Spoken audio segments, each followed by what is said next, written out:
Djiseke. La croisade mondiale avec Kumuyi, c'est tout de suite sur Accompli TV.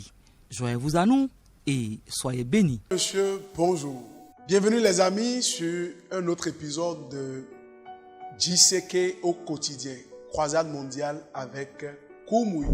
Aujourd'hui, nous considérons notre douleur, nos souffrances et notre tristesse. Nous examinons la source de toutes ces choses. Et comme nous l'étudions un peu plus profondément, nous découvrons que toutes nos souffrances et toute notre tristesse proviennent du péché et de notre rébellion contre Dieu. Alors écoutons comme nous apprenons la vérité concernant ces choses, leur origine et comment en être finalement délivré et trouver la restauration dont nous avons besoin. Écoutons pendant que le pasteur Dr William F. Kumuyi nous ouvre les pages des Écritures. Voyons Nombre chapitre 21 verset 7 qui dit, verset 7, le peuple vint à Moïse. Vous savez, il y a des gens qui sont orgueilleux et ils sont hautains de cœur. Oui, nous avons parlé contre Moïse et nous connaissons les conséquences et j'ai honte de ce que j'ai fait. Alors je suis désolé pour ce que j'ai fait, mais je n'irai pas à Moïse, le représentant de Dieu, pour qu'il prie Dieu pour moi. Ça, c'est l'orgueil. Et ceux qui sont orgueilleux et qui ne viennent pas au Sauveur, ils sont orgueilleux, ils ne viennent pas au Rédempteur, ils sont orgueilleux, ils ne viennent pas à celui, au Libérateur. Ils vont demeurer dans leurs problèmes pendant longtemps. L'humilité, ils sont venus. Personne n'a mis la pression sur eux. Personne ne les a poussés. Personne n'a frappé qui que ce soit. Personne n'a maudit personne pour dire « Ah, tu n'as encore rien vu, hein? Si tu ne viens pas maintenant, vois ce qui va t'arriver. » Non, ils sont venus de leur propre chef. La volonté de soi, leur propre chef, de leur propre gré. Ils ont dit, nous savons le chemin que nous avons suivi pour avoir ces souffrances dans nos vies. Et le chemin de retour, c'est le chemin qu'ils ont suivi pour descendre. Si vous avez suivi le chemin de l'anarchie, vous savez le chemin que vous avez suivi. Ce même chemin vous ramènera. Vous savez ce que vous avez dit contre Dieu. Ça, c'est le chemin qui vous a conduit vers le bas. Faites marche arrière. Ce chemin vous ramènera à Dieu. Donc le peuple vint à Moïse et dit, de leur propre bouche, ils ont causé des problèmes dans leur vie. Et le chemin de retour, c'est d'utiliser la même bouche pour avoir le pardon, pour avoir la liberté, pour avoir la guérison, pour avoir la délivrance. La même bouche qui a péché, c'est la même bouche qui va confesser.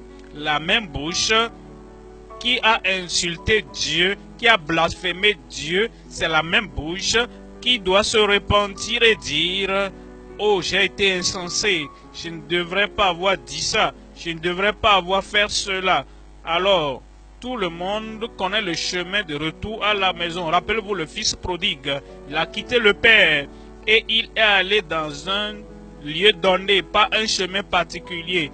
Il n'y a pas de raison de dire, je veux retourner à la maison, mais je ne connais pas le chemin. Je veux retourner vers mon père, mais je ne connais pas le chemin. Je veux retourner à la communion et à la liberté et au pardon et à la fécondité d'un foyer heureux, mais je ne connais pas le chemin de retour. Tu connais le chemin de retour, ce même chemin que tu as pris quand tu es allé au pays étranger, lointain. Ce même chemin, c'est le chemin que tu dois prendre et tu dois dire, Seigneur, je suis désolé, je reviens.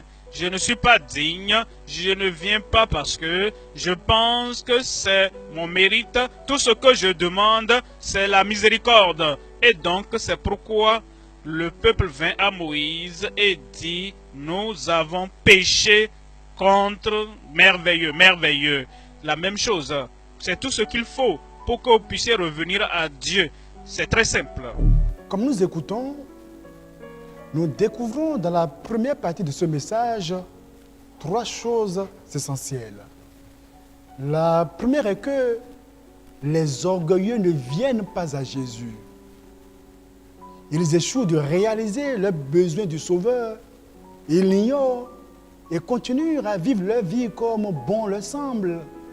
Et par ce fait, ils se retrouvent malheureusement dans l'incapacité absolue à jouir de cette merveilleuse œuvre de grâce que le Seigneur a accomplie à la croix du Calvaire.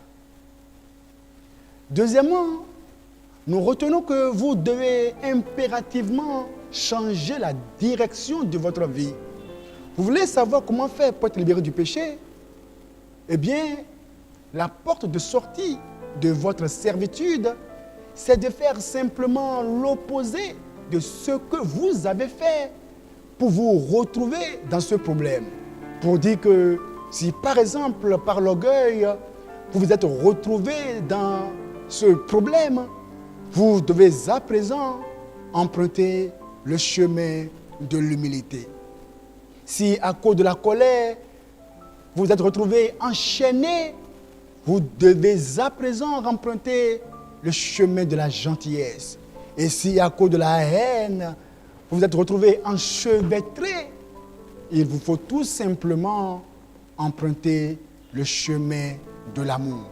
Et tout ceci, bien sûr, n'est possible que lorsque vous donnez votre vie au Seigneur et Sauveur Jésus-Christ. La dernière chose que nous retenons est que le salut est simple. Dans le passage, le peuple a dit « Nous avons péché ». Une phrase très simple, mais très profonde et lourde de sens. C'est merveilleux. Jésus sait que vous avez besoin du pardon et de la liberté. Ne continuez plus à souffrir. Ne continuez plus à demeurer dans la condamnation, la dépression et l'angoisse. Venez à Christ et criez simplement « J'ai péché ». Certaines personnes pensent qu'être sauvé, c'est compliqué. Non, c'est très simple.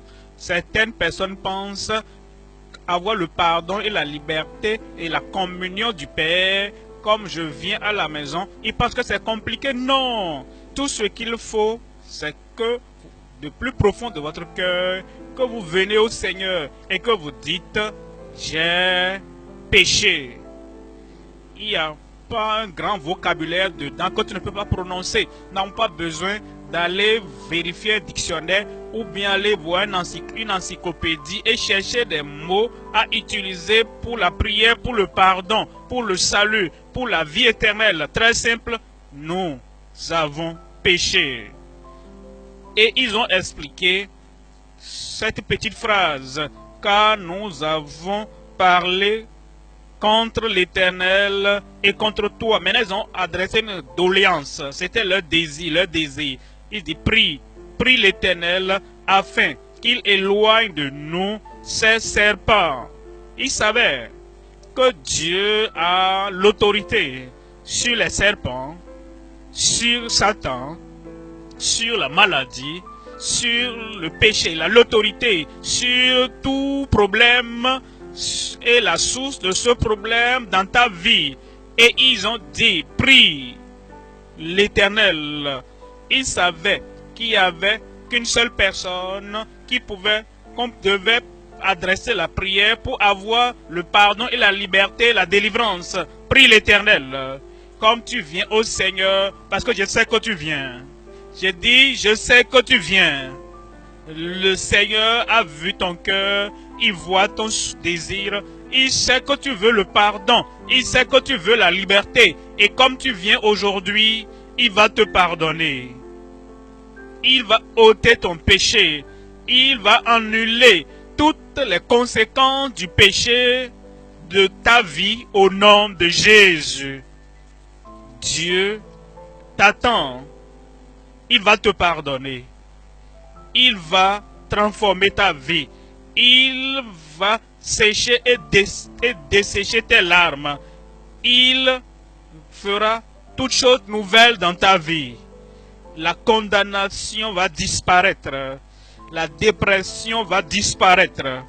La tristesse va disparaître. La maladie va disparaître. Comme il est dit dans Romains chapitre 3, le verset 23.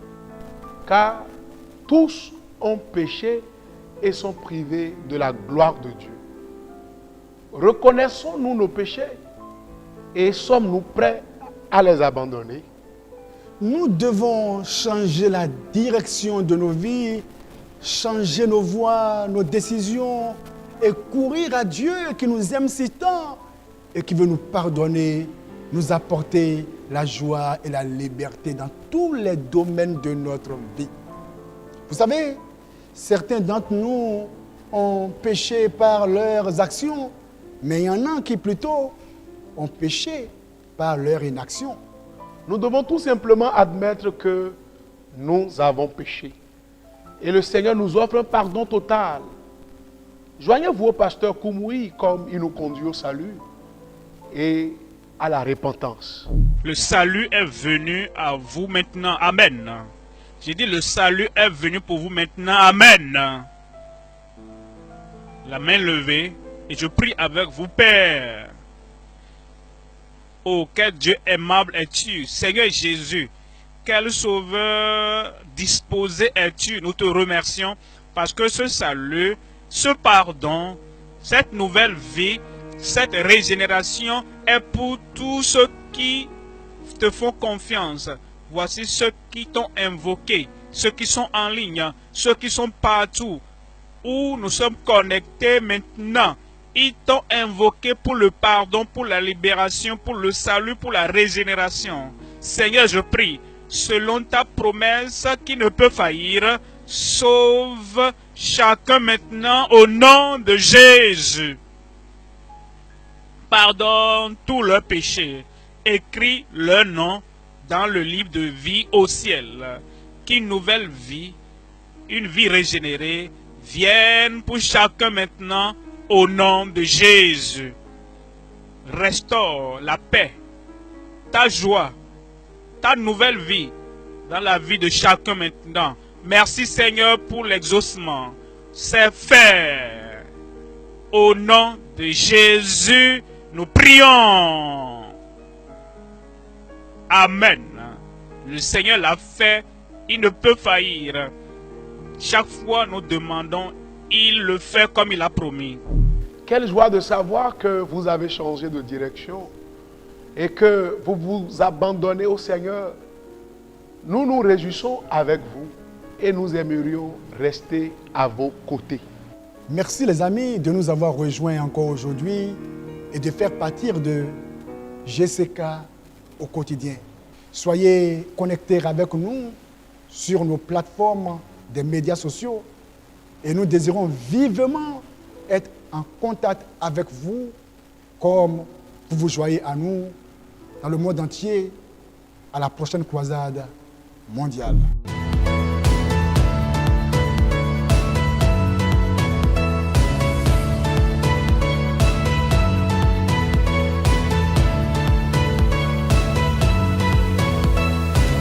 C'était JCK, la croisade mondiale avec Koumoui sur Accompli TV.